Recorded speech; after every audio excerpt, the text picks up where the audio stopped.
के लिए आज एसपी यादव साहब मौजूद हैं जम्मू कश्मीर से। यादव साहब नमस्कार।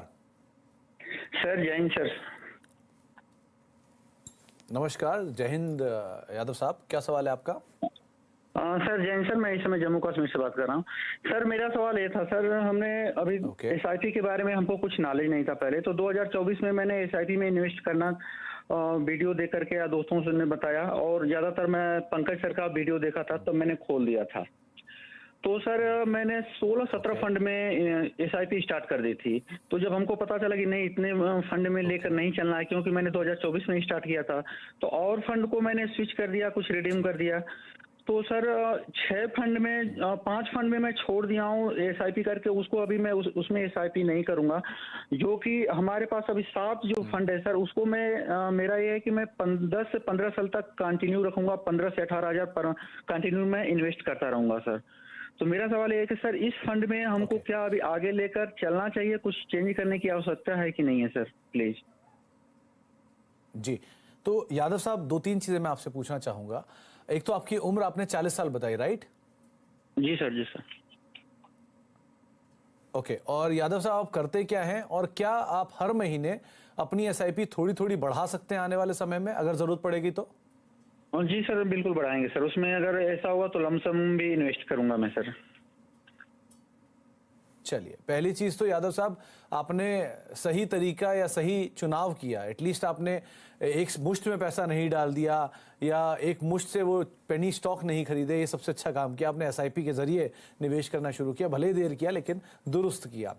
पंकज सर आपको बहुत समय से देख रहे हैं, ट्रैक कर रहे हैं, आपके प्रशंसक हैं। इन्होंने 18,000 रुपये की एसआईपी कर रखी है अलग अलग फंड्स में, और धीरे धीरे ये अपनी एसआईपी को राइट साइज भी कर रहे हैं। सो एसआईपी का साइज भी बढ़ा सकते हैं। कैसा इनका पोर्टफोलियो है, क्या करना चाहिए इन्हें, और कैसे बेहतर करें?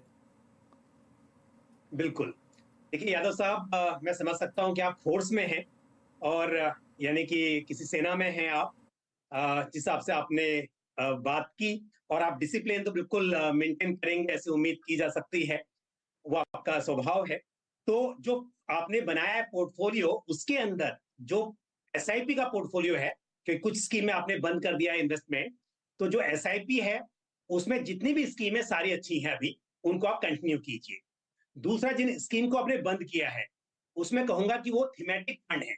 और थीमेटिक फंड क्या होते हैं? थीम होती है, जो थीम आपने ली हुई है इनकी बात करें तो देखिए कुछ समय के लिए थीम अच्छी है, मैं नहीं कहूंगा खराब है, लेकिन कोई भी थीम, कोई भी सेक्टर बहुत लंबे टाइम के लिए अच्छा परफॉर्म नहीं कर सकता।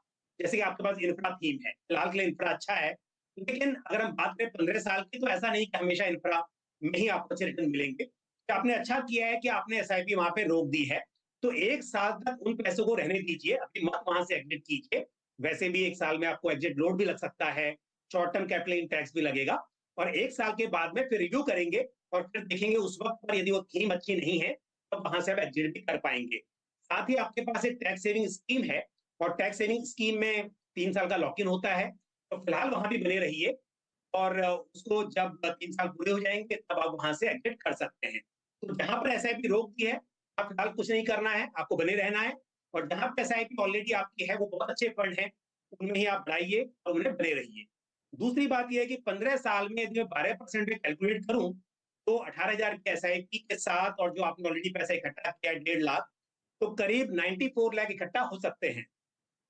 तो साल दर साल बढ़ाइए, कैलकुलेशन करें कि 10% हर साल बढ़ाएंगे आप, तो करीब 1,57,00,000 रुपए इकट्ठा हो सकते हैं आपके।